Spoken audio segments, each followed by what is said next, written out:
merci d'être avec nous, merci d'être venu Bah, au merci de rendez-vous, ça m'accueillir. fait plaisir. Voilà, on est là pour t'interviewer dans le cadre de l'association Jeune Evans qui prône le métissage culturel. Du coup, on aimerait connaître un petit peu ton parcours, tout ça. Donc, est-ce que tu peux du coup te présenter? Pour ceux qui ne le savent pas, je précise, donc tu es réalisateur et monteur vidéo, tu as travaillé avec des chaînes de télévision et justement, tu vas nous expliquer un petit peu ton parcours. Alors mon parcours, en fait, j'ai commencé en tant que comédien et je suis passé de la comédie à la réalisation. J'ai fait une quinzaine d'années en tant que comédien. J'ai pas eu les gros rôles au cinéma, mais j'ai fait plein de petits trucs par-ci par-là. Et c'est vrai que le travail avec la caméra m'intéressait toujours sur les tournages. Même quand j'avais fini, je regardais l'équipe, comment ça se passait, comment ils travaillaient. Et, et c'est vrai que même dans le cadre, je prenais c'était des cours de cinéma. Et on partait en stage des fois une semaine pour se mettre en condition de tournage. Et c'est vrai que c'est toujours moi qui était derrière la caméra et qui montait aussi après les petites scènes de films qu'on retravaillait. Et c'est vrai qu'à un moment, j'ai eu envie de passer de l'autre côté de la caméra. Et donc je suis vraiment autodidacte, hein. J'ai travaillé sur les logiciels de T'as pas montage. suivi de formation, tu as fait Ouais. tout seul? Des tutos peut-être un peu sur internet ou vraiment Ouais, alors les tutos, je les utilise quand j'ai vraiment un effet que je cherche et pour éviter Ouais. de perdre du temps.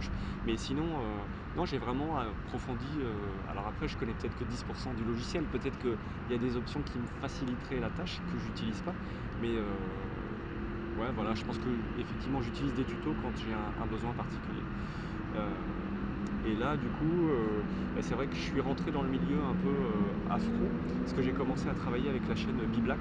Ils avaient besoin de petits spots avec des personnalités effectivement afro. Donc je suis rentré avec David Monceau, qui est le responsable de B-Black Africa. Et c'est ce qui m'a ouvert sur la communauté afro. Et à partir de là, c'est vrai que j'ai beaucoup travaillé dans le milieu afro, parce que c'est des portes qui sont ouvertes, parce que sur des tournages, j'ai rencontré telle personne, et ça va où ils ont eu un besoin, ils ont trouvé que le travail leur plaisait. Donc voilà, de fil en aiguille, j'ai évolué dans le milieu afro-antillais. c'était des événements, c'est ça? Beaucoup d'événements. Ok, tu couvrais Beaucoup des d'événements, événements. ouais, voilà. Événements ou des interviews de personnalités. Et là, depuis 2 ans, effectivement, j'avais commencé à travailler avec la chaîne B-Black, avec une présentatrice qui s'appelle Eden, qui est elle antillaise. Et on a travaillé sur beaucoup d'événements en France et à l'étranger, beaucoup en Afrique. Mais je suis même parti à Dubaï. On a fait vraiment beaucoup de déplacements. Et là, le Covid a un peu mis en arrêt toute Forcément. l'activité artistique. Et c'est vrai que là, on devait reprendre en septembre, mais on a préféré décaler en janvier parce que il n'y a pas d'événement. Et l'émission est vraiment ciblée sur les événements pour mettre en valeur effectivement tout ce que fait la communauté africaine et antillaise. Et là, tout est à l'arrêt. Donc, vaut mieux, au lieu de fournir du mauvais contenu, je préfère qu'on réenclenche en janvier, une fois qu'on croise les doigts, que tout sera reparti. D'accord. Est-ce que tu as toujours été attiré par la culture africaine? Est-ce que tu as eu des influences? Est-ce que tu as eu des inspirations? Ou est-ce que tu es arrivé comme ça dedans et en fait tu t'es dit j'adore ça et je veux continuer à travailler dans ce milieu? En fait, l'influence africaine, j'y suis rentré. En fait, j'ai une autre activité à côté, je faisais de la comptabilité. Et dans le cadre de ce métier-là, en fait, j'ai été amené à travailler au Sénégal et aller 6 ou 7 fois au Sénégal pour y aller entre 3 semaines et un mois. D'accord. Et ça m'a vraiment ouvert sur la culture africaine que je connaissais pas du tout. De là, effectivement, j'ai commencé avec B-Black et je trouvais que c'était un univers qui me correspondait bien, que je ressentais bien, où je trouvais que il y avait moins de chichi que, alors je vais pas dire que la communauté blanche, mais voilà, je trouvais que ça passait, il y avait du feeling, et du coup, de fil en aiguille, j'ai rencontré des personnes qui m'ont amené à continuer dans ce réseau-là. Maintenant, je fais pas que ça. Là, j'ai commencé un nouveau projet pour des chroniques avec des chefs étoilés. Donc là, je travaille avec Cécilie Malice et Michel Thibault sur ce projet-là. Donc c'est les chefs étoilés. Donc là, c'est chefs étoilés blancs, noirs, il n'y a pas de couleur. Ouais. Oui, tu ne te cantonnes pas uniquement à la culture Voilà. afro. En fait, t'as démarré sur ça, mais c'est ça. Mais voilà, je suis pas tu t'ouvres à spécialiste tout. de la communauté afro. C'est juste, je me berce par rapport à où le vent m'amène. Et puis Ok. Du coup, quelles ont été tes inspirations pour... alors déjà, tu nous as expliqué pourquoi, enfin comment est-ce que tu t'es intéressé à la réalisation et au montage. Est-ce que tu as eu des inspirations? Alors j'aimais beaucoup aller au cinéma. Alors j'y vais Ouais. un peu moins, même si j'aime ça, parce qu'on est baigné dans un univers. C'est pas comme quand on est devant la télé chez soi. Dans un cinéma, t'as l'ambiance, t'as les réactions des gens autour de toi, t'as tout ça. Mais j'ai pas un réalisateur qui m'a inspiré. Et puis là, en fait, le travail n'est pas le même, parce que là, ces 2 dernières années, j'ai beaucoup travaillé sur du reportage. Donc c'est vrai que c'est pas le même travail que le côté cinéma, court métrage, où je veux m'y remettre. J'ai un court métrage en fait sur les personnes âgées que je veux vraiment retravailler un peu et le remettre en place pour refaire de la fiction. J'ai un projet de fiction aussi que j'ai depuis quelques années. J'ai tourné le pilote. En fait, ça se passe dans la communauté effectivement afro-antillaise. Une petite série un peu comme Un gars, une fille, mais sur la communauté afro-antillaise. Je suis toujours en recherche de production, de tout ça, donc ça met du temps, mais c'est aussi un projet fiction que j'ai en place et qui j'espère enfin s'enclencher. D'accord, ok. Est-ce que tu peux nous parler un petit peu du coup du projet en lien avec les chefs étoilés et la cuisine? Alors déjà, quel est le nom de ce projet? Alors le nom du projet, ça s'appelle Naissance d'un chef. Et donc ce projet, c'est un peu... donc chaque chef a son plat signature. Et l'objectif, c'est de parler de leur enfance et qu'est-ce qui reste de leur enfance dans ce plat signature. En fait, c'est comme ça que ça se passe. Quelqu'un arrive avec un concept, il propose une chronique, une émission, peu importe, et ensuite c'est au chef de la chaîne, plus ou moins, de juger de s'ils vont l'intégrer ou pas à leur production. En fait, je pense qu'il faut... il y a beaucoup de personnes maintenant qui ont envie de faire des projets, et je pense qu'il faut être à même et être force de proposition. Donc si on a quelques contacts en chaîne, effectivement, et qu'on a un projet qui tient la route, qui est pro, et qui ne s'est pas déjà fait, donc qui apporte une nouveauté, et là, elle est réelle, puisqu'on a beaucoup de chefs étoilés, c'est des chefs qui sont dans des grands restaurants. Et je pense qu'effectivement, c'est une bonne porte ouverte, et ça peut intéresser effectivement les chaînes. Maintenant, on verra. Là, on vient de filmer, on a 5 émissions pilotes. Je suis en train de monter la 3e. Une fois qu'on a les 5 montés, après c'est présenté, et puis après il faut croiser les doigts et voir si ça plaît. Et c'est marrant parce que ce projet-là, en fait pendant le confinement, je me suis orienté vers les recettes de cuisine. Et là, alors, je continue encore chaque semaine, en fait, tous les vendredis. J'ai créé un rendez-vous en fait tous les vendredis à 11h. Je diffuse une nouvelle recette. Beaucoup de sucré, parce que je pense que les retours que j'en ai, en fait, les gens, j'ai beaucoup plus de vues quand je mets du sucré que du salé. Donc c'est vrai que je m'oriente plus vers le sucré. Forcément. Et là, ça fait 4-5 mois que je le fais. Et du coup, j'ai ce projet-là qui est arrivé sur la cuisine également. Et ça me fait 2 petits projets là sur la cuisine. Mon projet perso que je développe, qui s'appelle la Minute Quiz. Et ce projet-là de cuisine qui est aussi sur la route. Ouais, effectivement. En plus, je trouve que ça fait beaucoup de projets. C'est bien d'avoir toujours des choses, d'être créatif.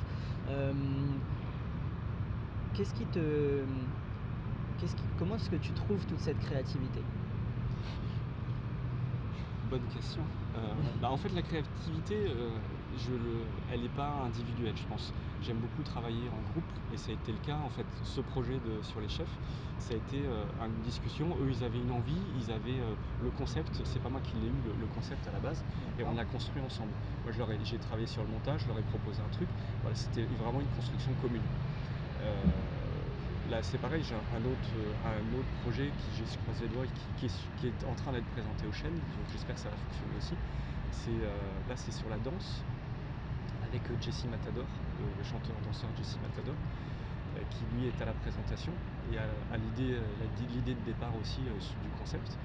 Et il m'en a parlé, on en a discuté, et c'est moi qui ai fait la réalisation et le montage. Donc je lui ai proposé le montage, ça lui a plu, on s'est matché, et puis là on en a fait 4 qui sont en train d'être présentés aux chaînes aussi. Et là, tu vois, c'est encore un autre univers, c'est la danse, mais sur la communauté africaine. Donc pour revenir sur ta question, en fait, l'inspiration, elle est vraiment sur un travail commun, en fait. Voilà, ça vient d'un travail commun. C'est ça. Quelqu'un a une envie, un besoin, on en discute et on le construit ensemble. C'est marrant parce que c'est une constante qu'on retrouve tout le temps quand on interviewe différentes personnes. Il y a toujours dans leur quête d'inspiration ou dans les résultats qu'ils fournissent, on a toujours cette constante où on se rend compte qu'ils cèdent les individualités qu'on a pu rencontrer cèdent des autres pour réussir à créer ou à aboutir à leur projet, et je trouve ça très intéressant. Je trouve ça super intéressant parce qu'au final il y a toujours cette constante de s'entourer de personnes pour aboutir à un projet. C'est ce qu'on retrouve souvent avec toutes les personnes qu'on a interviewées, toutes les individualités.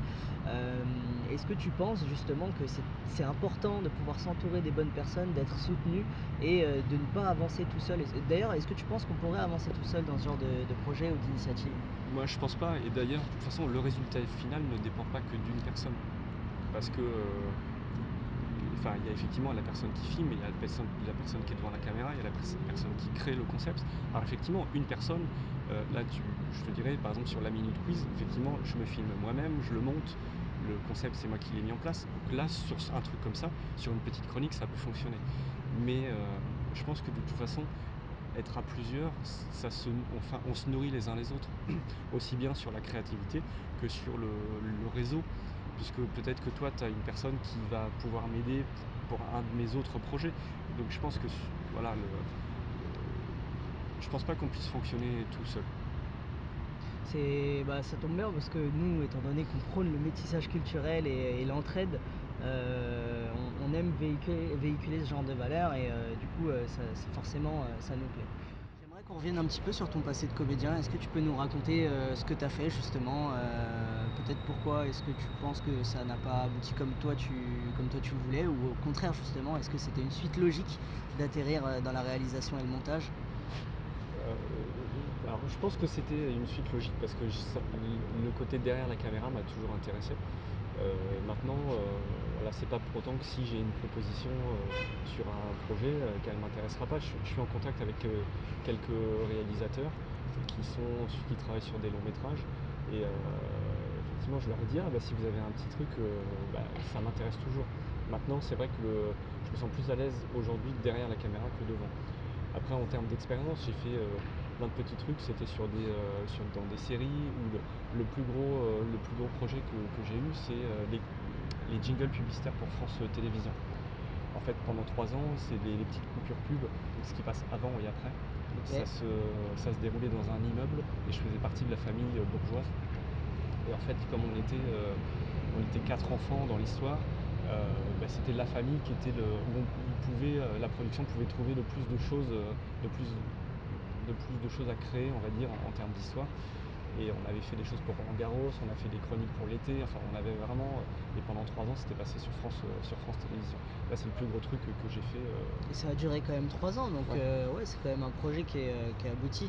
Ouais, Moi, quand ouais. j'entends des gens me parler de comédiens qui se sont orientés vers autre chose, c'est que souvent leurs projets n'ont pas abouti, ils ont eu peut-être un rôle ou quelque chose comme ça, mais là 3 ans, je trouve que c'est bien. Donc ça reste quand même une porte ouverte. Ah oui, complètement. Tu te fermes pas du tout à Non, l'opportunité non. peut-être d'arriver dans le monde de la comédie. Et quelle formation t'as eu? Alors j'ai fait 10 ans de cours de cinéma. D'accord. Donc travail avec la caméra, avec Françoise Covillot. C'était vraiment une famille, au-delà de la comédie. Et c'est vrai que j'ai un souvenir d'elle, elle m'a dit, c'est vrai quand je suis arrivé au cours au départ, elle m'a dit mais je me suis demandé ce que tu venais faire là. Parce D'accord. que c'est vrai que j'étais vachement plus réservé, plus timide, et ça m'a vraiment ouvert ce travail au-delà du métier potentiel de comédien. Je pense que ça t'aide à t'ouvrir vers les autres et puis à te sentir bien aussi toi-même, quoi. D'accord. Ouais. C'est vrai que donc j'ai commencé par ça, et après j'ai travaillé avec Cathy Amizo, on faisait des cours de comédie musicale. Donc là j'en ai fait pendant 7 ans. On faisait chant, danse, claquettes, hip-hop, donc un peu un parcours complet. Et là on a fait on a joué pendant 3 ans un spectacle qui s'appelait Brushing dans un centre de la ville de Paris. Et on jouait 2 fois par semaine pendant 3 ans, donc ça faisait, j'allais bosser la journée, j'avais juste le trajet de métro pour me changer les idées, et puis hop, on arrivait, on se préparait sur scène, on jouait un spectacle de 1h45, donc on était 7 sur scène, voilà, je te dis, chant, danse, claquettes, hip-hop, donc c'était de bonnes formations. C'est vrai que je préfère le travail avec la caméra que le travail sur scène, parce que le travail sur scène, tu sais jamais comment ça va se passer. Tu sais jamais si le public va réagir, il a rigolé hier sur cette vanne là mais aujourd'hui il rigole pas. Toi tu le prends un peu comme un vent mais il faut pas que ça sente. Enfin, le travail sur scène est beaucoup plus dur. Ouais. Et même je me rappelle une fois sur scène, avant de monter sur scène, j'avais la gastro. Juste avant de monter sur scène, je suis allé aux toilettes là, et puis après, je me dis mais comment je vais tenir sur scène pendant quasi 2 heures. Et en fait, ça s'est fait. Voilà, je pense qu'il y a beaucoup de choses qui se passent dans la tête aussi. Ouais, ouais, sur scène, effectivement, et on n'a pas le contrôle sur tout, Ouais. et il faut savoir rebondir. Ouais. Est-ce que tu as réussi à en vivre de cette activité, du coup, en tant que comédien? Je me suis jamais donné l'opportunité de le faire. Parce que D'accord. j'ai toujours eu une double activité. Aussi bien quand je faisais des cours de comédie, je faisais ma formation à l'école, j'avais une formation de compta. Donc je suis allé au bout, j'ai un niveau bac+4 en compta. Et je travaillais ma passion en fait, on va dire, à côté. Donc je me suis jamais donné à 100% dans le métier artistique pour garder ma sécurité en fait à côté. Alors bien ou pas bien, je pourrais pas le dire, parce que du coup comme je me suis pas donné à Je 100%. pense que c'est bien, parce qu'au final, le résultat, c'est que tu as atterri dans une branche que tu aimes, et Je fais ce que j'aime en fait. voilà. Je me sens pas forcé de faire un truc pour avoir des cachets ou Parce que la compta, il me semble que c'est pas le métier le plus non, le mais plus rose. non, C'est parce que personne se lève le matin en se disant moi je vais être comptable, et faut aimer les chiffres, c'est tout. c'est ça. C'est ça, alors qu'effectivement là pour le coup, monteur-réalisateur, je pense que c'est plus enivrant que comptable. Ouais, mais il y a beaucoup de gens qui trouvent que c'est un peu l'opposé. Parce que tu as le côté artistique et le côté très sérieux du comptable. Et moi je trouve que mon côté comptable m'a apporté beaucoup dans la partie artistique, parce que ça m'a apporté une rigueur de travail, et les gens le ressentent en fait. Ce côté que ce soit carré, et quand tu t'engages, tu vas jusqu'au bout de ton engagement en fait. Ouais, c'est super intéressant ça. C'est super intéressant parce que souvent les gens pensent que l'artistique, peu importe le domaine, c'est de la rigolade et que c'est pas sérieux. Or, souvent c'est le contraire en fait. Il faut beaucoup de rigueur parce qu'il n'y a personne pour t'encadrer et te dire quand est-ce que tu ne fais pas bien les choses. Ouais. C'est souvent à soi de se remettre en question, et du coup ça implique une certaine rigueur. Tout à fait, et moi je pense que c'est vraiment ça. Il faut se faire plaisir dans sa passion, mais si tu n'es pas une rigueur de travail, tu n'aboutiras à rien. Et après, voilà, moi j'ai encore un chemin, j'ai beaucoup de chemin encore à parcourir pour arriver là où je veux. Mais voilà, j'aime bien avancer marche par marche, tu vois. On est au bon endroit. Exactement. Du coup, pour terminer, est-ce que tu aurais un message peut-être à passer aux jeunes qui souhaitent... alors, c'est très large comme champ, mais qui souhaitent entreprendre, réussir. Est-ce que tu aurais des conseils à leur donner au vu de ton expérience, de ce que tu as retenu, toi, en tout cas, de ton parcours jusqu'à maintenant? Moi, je dirais ne pas se décourager et ne pas trop écouter non plus ce qu'il y a autour. C'est-à-dire, si toi tu as envie d'aller là, vas-y. Au moins, si tu t'es planté, tu l'auras fait. Pas de regret. Voilà. Si on dit ah non, tu devrais pas faire ci, tu devrais pas faire ça, après il faut le réfléchir, il faut pas faire tout et n'importe quoi. Mais va où tu veux aller. Parce que sinon tu le regretteras. C'est quelque chose qu'on t'a dit, que tu as rencontré souvent au cours de ton parcours? Ouais, il y a des gens effectivement qui veulent modifier un peu ta direction. Mais je pense que si tu as un projet vraiment sérieux dans la tête et que tu veux aller là, vas-y. Maintenant, moi j'ai pris ma sécurité, tu vois. J'ai mon taf à côté qui me permet d'assurer le coup si, tu vois, la période de Covid, heureusement que j'ai un taf à côté qui a pu m'assurer des revenus. Donc voilà, mais voilà, fonce et vas-y et fais les choses proprement. Ouais, c'est ça. Va au fond de ce que va à fond dans ce que tu veux faire. Si tu veux les faire, les fais pas à moitié. Ce serait plutôt ça. Ok, merci beaucoup. En tout cas, je pense que c'est plein de sagesse. Merci de ta présence, et j'espère qu'on se reverra peut-être pour une autre Avec interview. plaisir. On est bon, Arnaud? On est très bon. On est bon, ok. J'espère que ça va aller au niveau du dictat. J'espère aussi, c'est pour ça qu'on va écouter. Ouais, c'est vrai que j'ai pas une voix qui porte énormément. J'ai vu ça.